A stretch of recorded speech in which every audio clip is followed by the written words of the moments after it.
Hello everybody, my name's Spy. Welcome back to another video.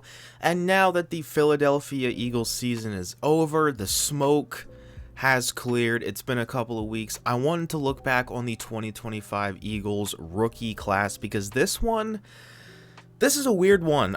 There's some weird stuff in here, and I feel like, there's definitely a discussion to be made about this draft class. So we're going to go through each player here, talk about their stats, talk about their season, and talk about their futures with the team, and give each one a grade for how they performed in 2025 after their first year. So let's get into this.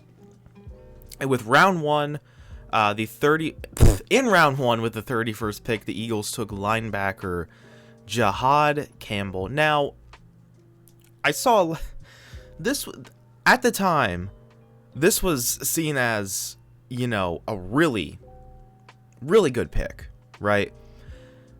Coming off of last year, Nakobe Dean tore his patellar tendon, and there was a lot of doubt on whether he'd even play this year. That is a major knee injury. I think that's what holds your kneecap on, right? That's a major injury. Nakobe Dean has had a lot of major injuries in the NFL. Nobody really expected Dean to come back this season, and not just come back, but Nakobe Dean came back and played at an all-pro level, okay? A Pro Bowl, all-pro, elite level. Nakobe Dean came back and played at such a high level that nobody expected. Now, he is also a free agent, and I think there's, right now, just looking at it, I think there's a pretty good chance Nakobe Dean does not come back next season. So, let's keep that in mind. I know there's a lot of people I saw online, on Twitter, all that, talking about this draft over the past couple of days and saying that they made a mistake taking Jihad Campbell. And I don't agree with that, because I agree with the process. The process was, we have Zach Bond, who's really good, and we're looking at the draft board. Jihad Campbell was a projected top 15 player last year. Now, he fell because of an injury he had in college. He fell because of positional value. So the best player at this position fell to the Eagles at the 31st pick, or the 32nd pick, and then they traded up to 31.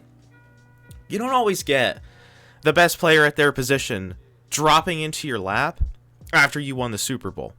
So what Howie did, and what the whole front office did, is said, okay, we have Zach Bond, we need another linebacker next to him, right? And eventually, Campbell's 21, right? Zach Bond's not a young player. Zach Bond's like 28, 29, okay? Bond's on a 3-year deal.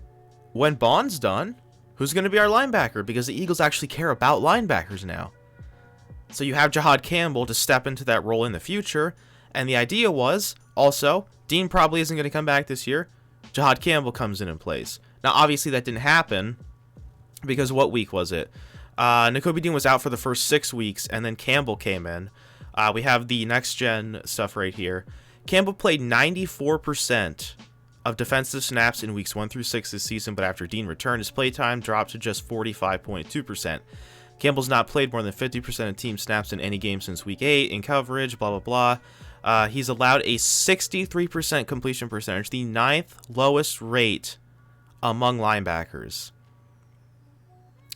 And that's only playing a third of a season, maybe half a season if you want to count the snaps he played later on. So Campbell only played half a season and was this good in coverage. Okay. Really good.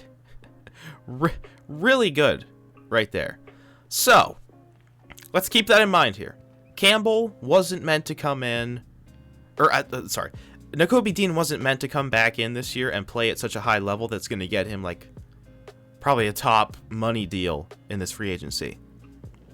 So keep that in mind when you're like, oh, well, they should have drafted Campbell because he only played half the season or less. Well, yeah, but it's not really his fault, and that's not really, I think, what they intended on happening. Kind of the same thing happened a couple of years ago with Nolan Smith. He didn't play much in 2023.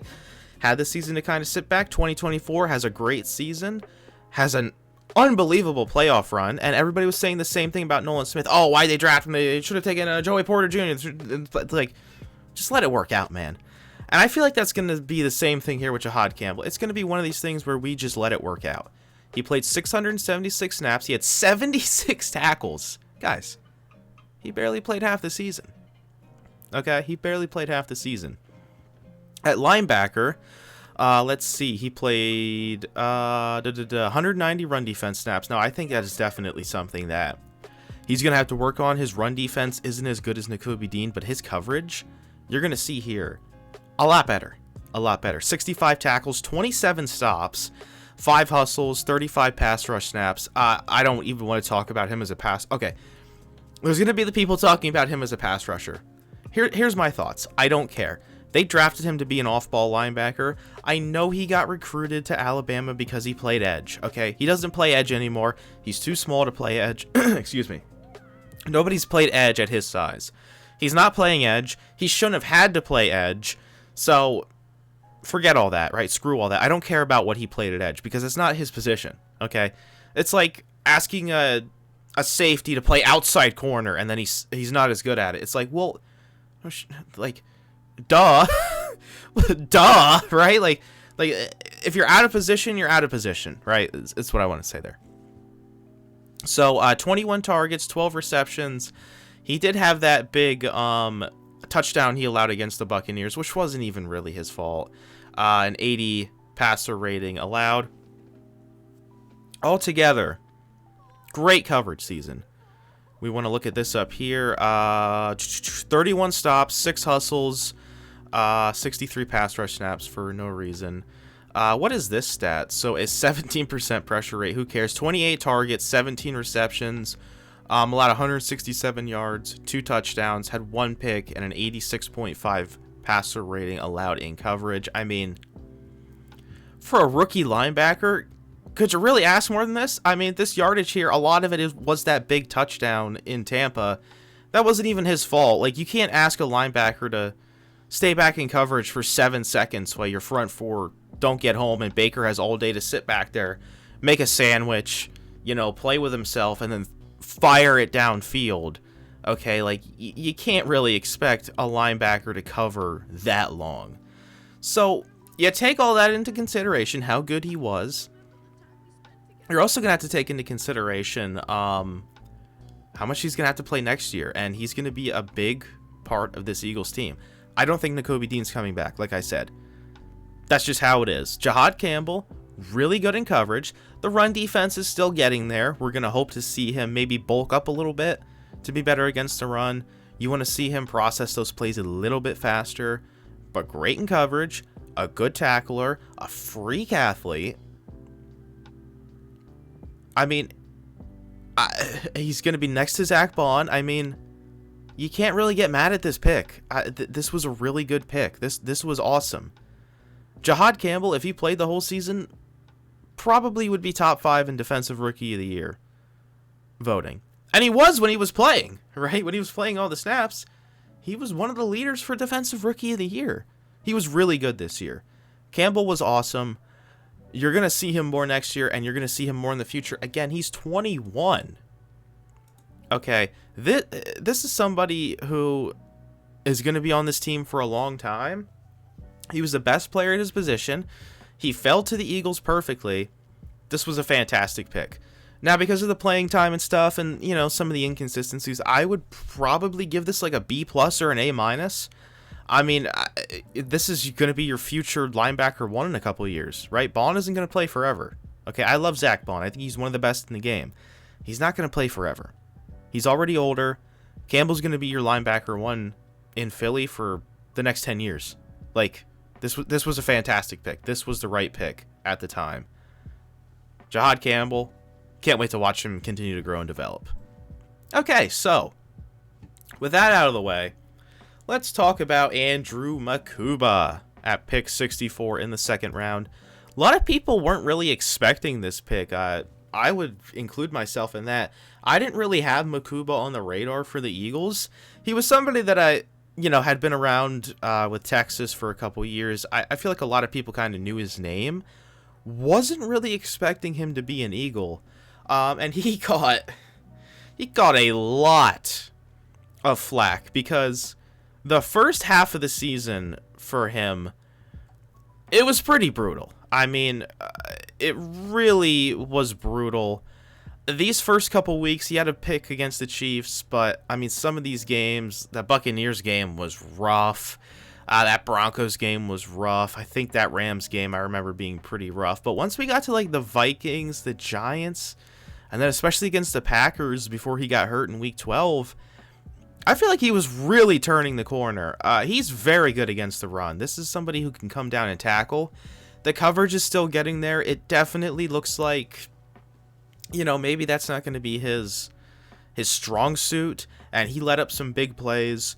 But again, I feel like before he got hurt, he really was turning the corner in that regard and was looking better in coverage and looking like he understood what was happening in the Fangio defense. It definitely took him some time to learn that. And, you know, when you're a second round safety getting thrown into a Fangio defense, it's not easy, right? It's not easy. It's a difficult position. He played most of his snaps from free safety too, so it's going to be interesting to see what happens. Maybe he's more suited for the box next year. I don't know. It depends on what happens with Reed Blankenship and his free agency and who else they bring in.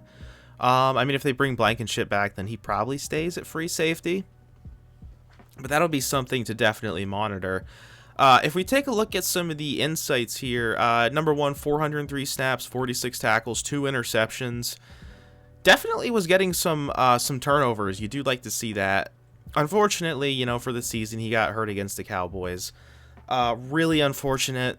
You know, he's starting to turn the corner and gets injured, right? I mean, that absolutely sucked. That was terrible. That was such a shame because, man, he was turning the corner and it finally felt like they were getting somewhere with him. But if we read right here, the Eagles will be without their rookie safety, Andrew Makuba, 58.3 snaps per game, 4th among rookie defenders, who will be sent to IR with an ankle fracture against the Cowboys. Makuba's been targeted on just 4.2% of his snaps, the 5th lowest rate in the NFL, minimum 150 coverage snaps, but has allowed 13.5 yards per target, 5th most in the NFL. He was letting up big plays. When he did get targeted, he was letting up big plays. A lot of it was blown coverage. That definitely did start to work itself out, but at the beginning of the year, especially that Buccaneers game, it was rough. Okay, it was rough for him and Jahad Campbell in that game. They were blowing coverages, wrong places, wrong assignments. You saw a lot of that, right? You definitely saw a lot of that. Despite aligning in the box on just 9.4% of defensive snaps, safety average is 17.4%. And playing at an average depth of 11.2 yards, the average is 9.5. Andrew Makuba has recorded 13 tackles that resulted in a successful play for the defense. That's tied for 5th most among safeties. Makuba has been particularly impactful in the run game, with 10 of his 13 defensive stops coming on run plays, tied for 2nd among safeties. Among the 4 safeties with at least 10 run stops this season, Makuba is the only one who is aligned in the box on less than 10% of his defensive snaps. So, I mean, would he be better in the box at strong safety? Definitely a question that should be asked, and, you know, definitely something that is going to come up with Reed Blankenship being a free agent. I don't know if they're going to really clamor the door and you know, be blowing his agent's phone with a big contract. I think Reed's a good player, definitely. I think he's had moments where he's been a great player. He's a team captain. Definitely something to monitor, maybe if he leaves and Makuba could play the box. I feel like that might be just a better fit for him, right? Not worry as much about that deep coverage and be able to play downhill, because he definitely does miss some tackles, right? That is a problem. That's not listed on here. Definitely misses some tackles, but when he actually goes downhill and makes the play and brings people down and puts some big hits out there, you can definitely see something there. Andrew Makuba has generated a stop, forcing an unsuccessful play on 8 of his 72 run defense snaps, 11.1%, the highest rate among all safeties in the NFL, and that was as of week 5. His mark is also the highest by any rookie since 2016, exceeding John Johnson's 10.7% run stop rate in 2017. I take a look at the season here. 11 games played, 641 snaps, 236 run defense snaps, 46 tackles, 19 stops, half a sack, 20 targets, 14 receptions, allowed 263 yards, a 106.3 rating, led up 2 touchdowns, and picked off 2 balls. So you can see the coverage, definitely shaky, but Makuba gets a lot of flack. I liked what I saw from Makuba when he was starting to turn it around. I think, you give him another year in this defense, give him another year to learn, adjust, get better. I think you can definitely have a starter here in Andrew Makuba. Is he going to be a star player? I don't know. I don't think that. Can he be a good NFL safety that was worth a second-round pick? Yes. I think he can be that. I liked his ball skills. I thought, maybe there was a chance that he led the team in interceptions last year. I mean, he was picking that football off. He was around the football. He's good in run defense when he doesn't miss the tackle. And there's a lot of missed tackles, right? A lot of missed tackles there with Makuba. Getting better in coverage. I think there's a bright future here for Makuba. He is a little lanky, 6 foot, $186. He's definitely like a small, lanky-looking safety. But I do like him, right? I do like him. Now, I know Jesse Bates had that monster season in Atlanta, but they took Makuba because Makuba was more of the scheme fit. Jesse Bates was more of that one high man safety, right? Makuba was more of that quarters zone coverage safety. Now, I know Jesse Bates had hell of a season, right? Or not Jesse Bates. I'm sorry. Xavier Watts. I'm sorry. Xavier Watts is who I'm talking about that the Falcons drafted. I'm so sorry. He plays with Jesse Bates. Xavier Watts was one of the best rookies in the NFL, and I think expecting that out of Makuba was probably crazy. Right? Different players, different systems, different schemes, different teams, all that stuff. I liked Makuba. For his season, I'd probably give him like do I give him like a B minus? I feel like that's fair. There were problems. He missed half the season. It wasn't really his fault. I like Makuba. I like what's there.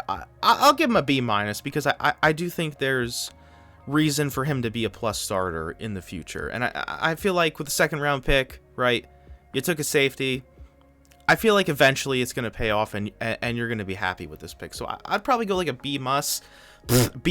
Could you say C plus?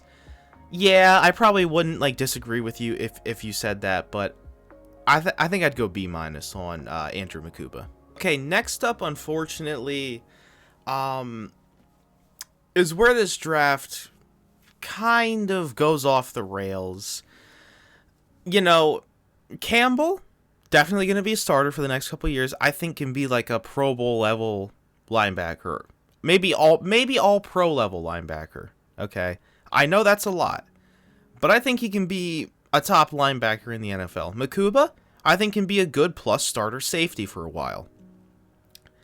After that is where we go off the rails. The Eagles didn't have a third round pick, so we go round 4, pick 111, and that was Ty Robinson out of Nebraska. Now, I didn't really like this pick at the time. I'm not gonna act like, oh, I was right. Oh, blah, I'm not doing that. I wasn't a big fan of this pick at the time. I didn't really see a lot from Ty Robinson that I really liked. I mean, he had upside as a pass rusher in his senior year. He was an older player, had decent size. Just didn't really see anything special out of him, especially not something that would keep him on the field. I mean, and nothing really got him on the field either. Byron Young was playing snaps over Ty Robinson. Do you know how bad Byron Young was? That guy was trash. That guy was horrible. Okay, Byron Young was a bona fide scrub. He was ass. And he played over Ty Robinson, your 4th round pick. Very disappointing. He only played 96 snaps. If we look down here, 7 were at edge, 89 at D tackle, 57 run snaps, 5 tackles, 3 stops. That's it. That's about it. Pressure rate, 0.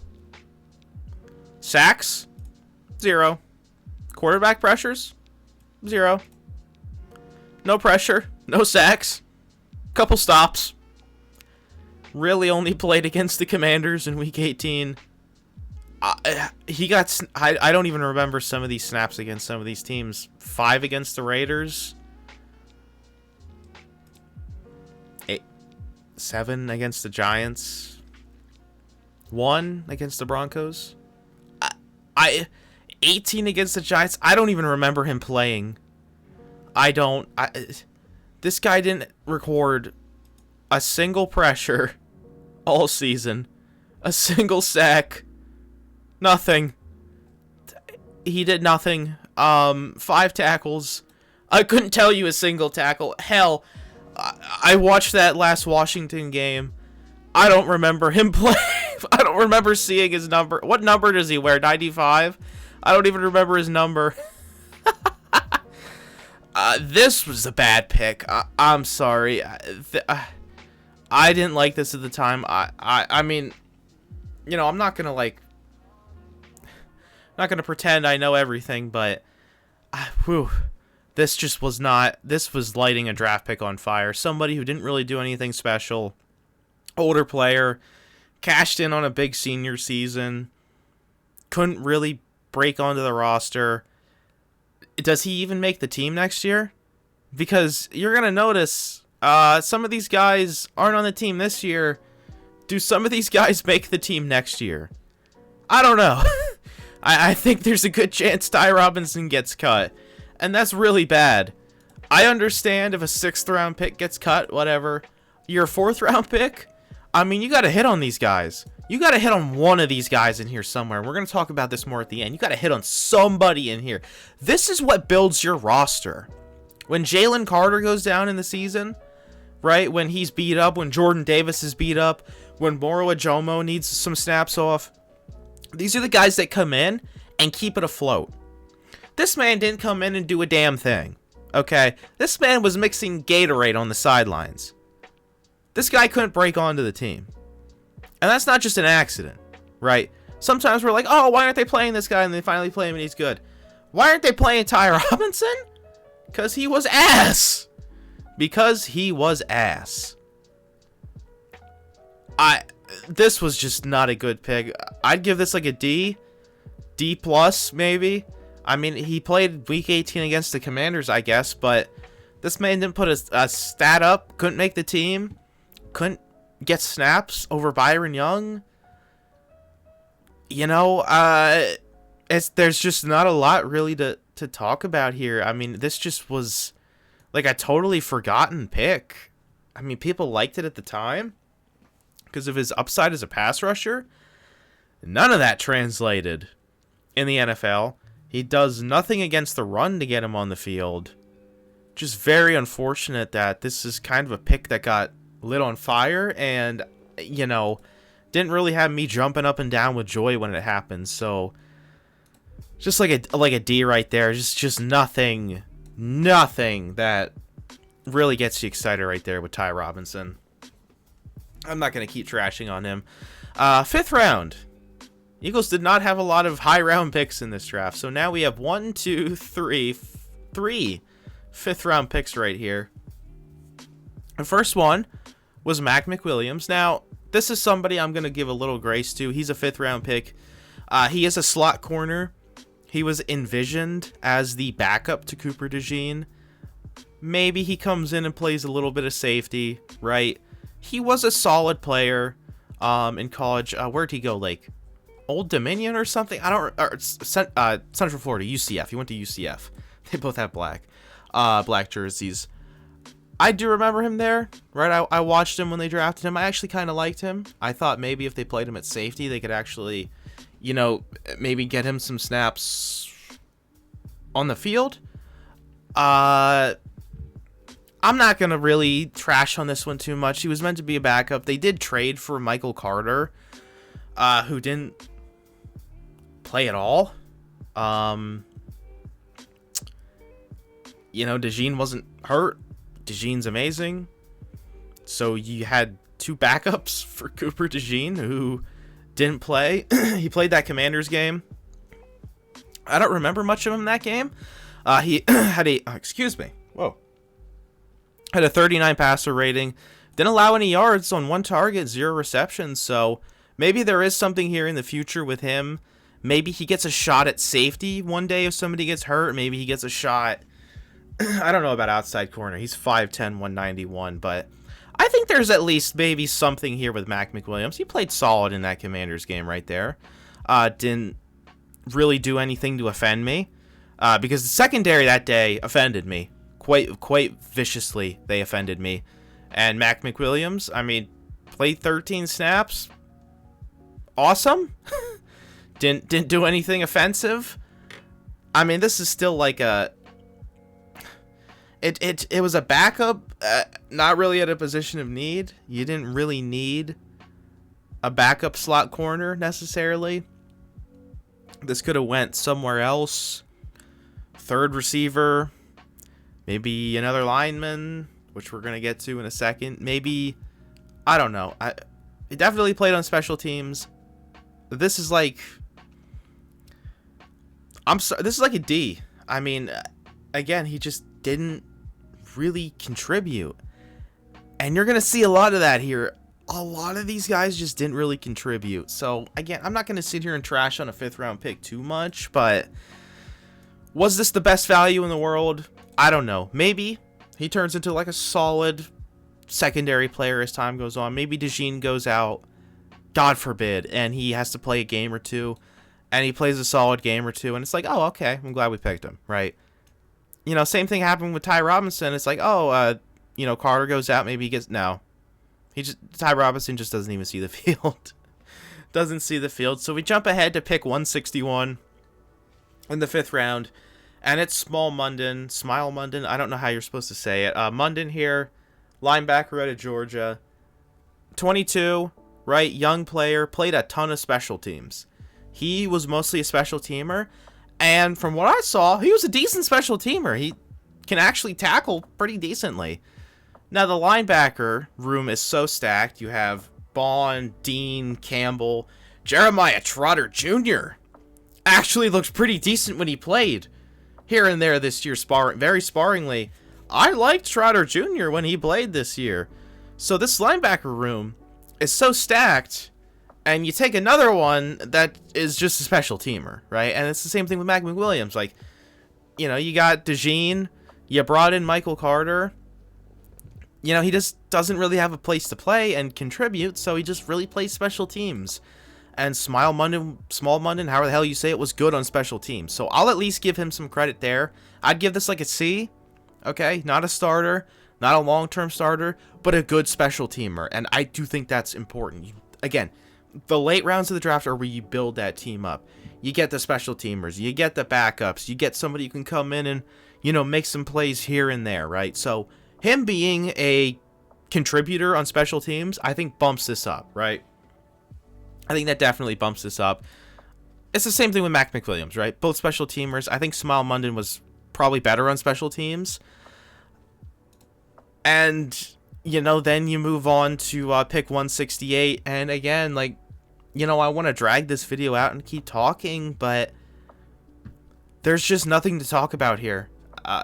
Drew Kendall, I mean, here's his next-gen stats, guys. Go ahead and analyze this. Take a screenshot of this, okay? What I want you guys to do, okay? Take a screenshot of this, and I need you guys to analyze this, okay? Because this is footage that you have to pay $15 a month for.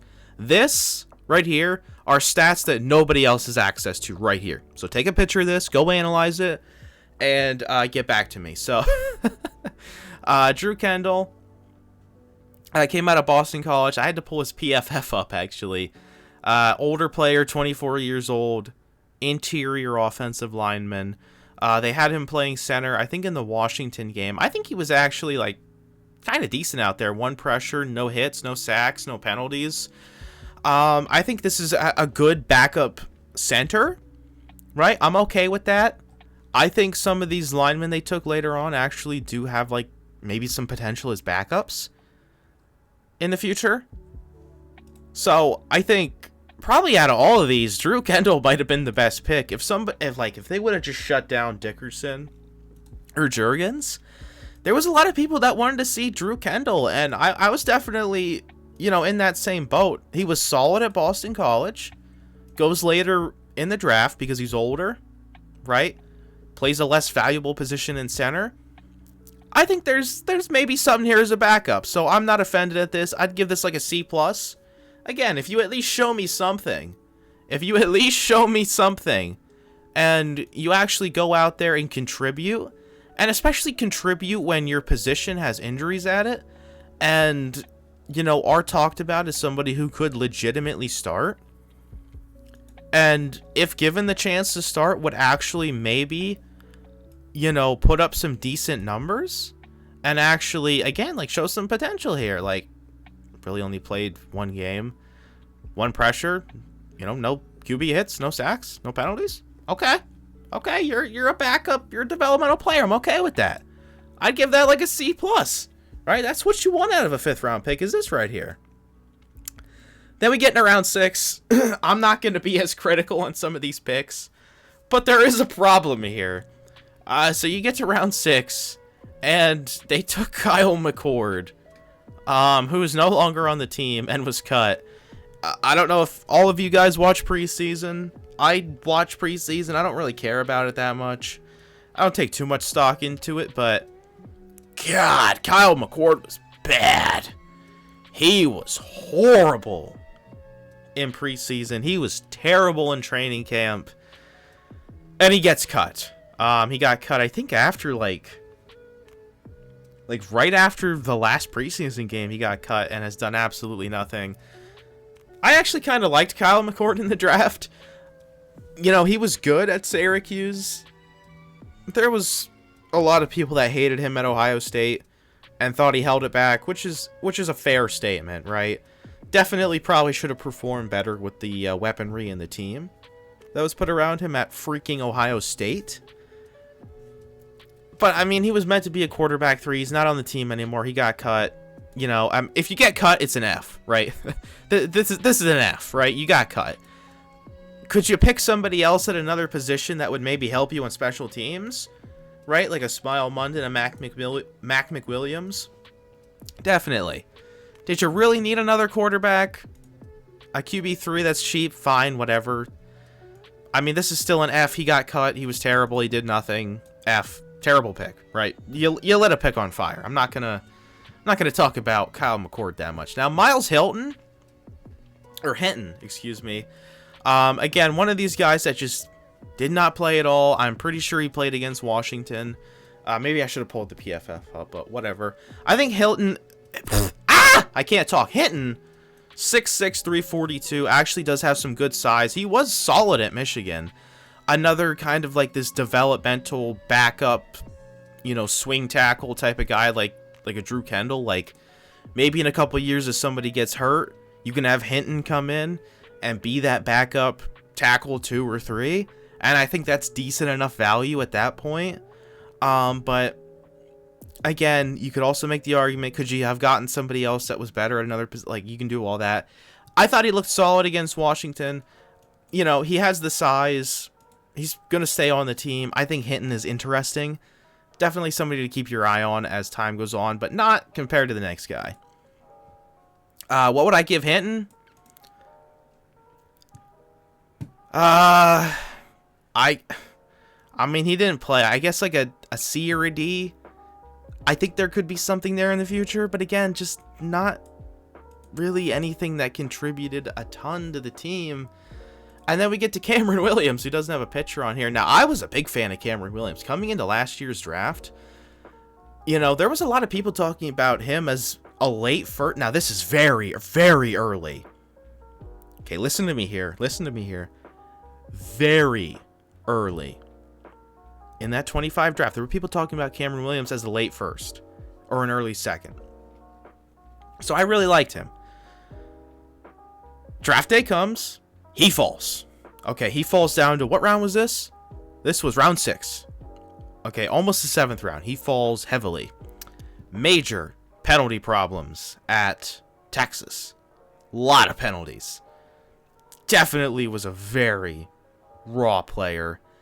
Probably shouldn't have declared last year. Probably should have just stayed at Texas and played another year. Because this is somebody who's still a year or two out from being a tackle. But when we played Washington, I had my eye on Cameron Williams. I think he played right tackle. Yes, he played right tackle that game. No penalties.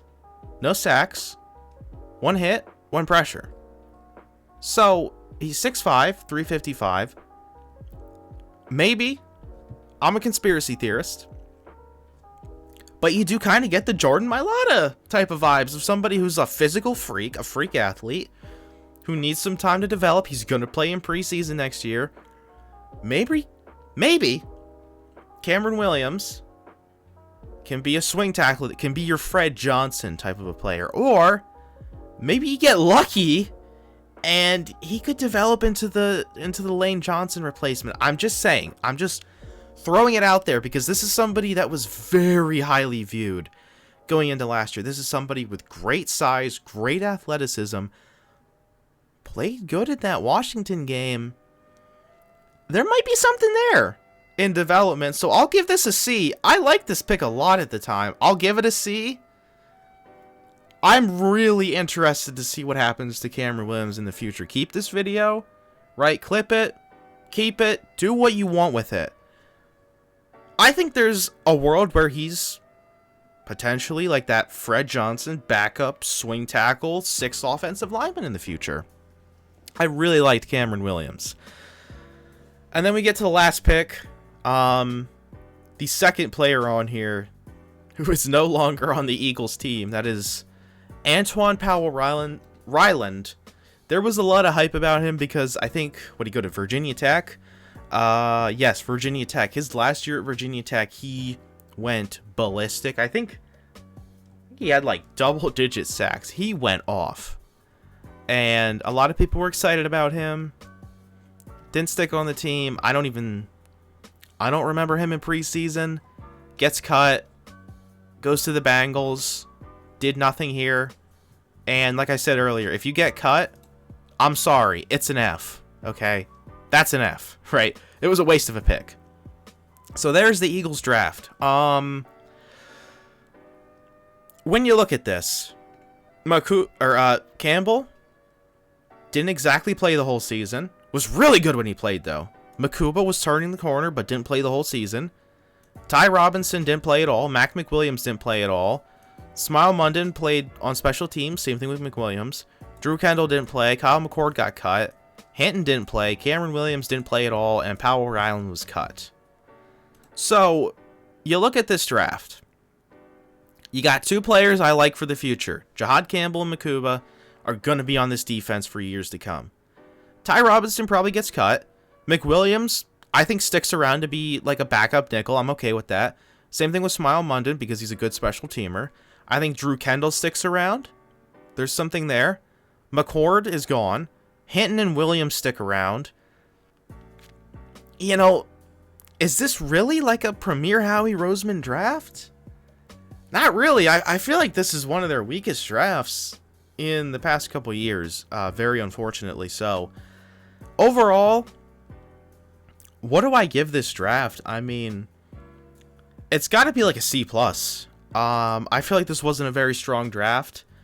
I'm a big Howie Roseman guy. I'm a big fan of, the Howie W train. I will always give him his credit, right? One of the best in the game. Wasn't a big fan of this draft, honestly. Wasn't a big fan. Maybe in a couple years we look back and it's like, oh, Campbell and Makuba were so good that who cares about the rest of it? And that's fine, right? I'm okay with that. I would just like to see, receiver 3, who gives you something. Where's the tight end? No tight end? Nothing? No other tight ends? Another edge rusher? Nothing like that? You know, another outside corner instead of a slot corner?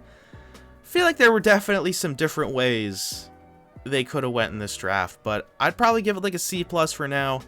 Obviously, there's a ton of, you know, room for Campbell and Makuba to be really high-level, impactful players, but we will see about that. Let me know what you guys thought of this draft down below in the comments. On your way out, hit the like button for me, the sub button, the post notifications. Thank you guys so much for watching. Love you all, and see you all in the next video.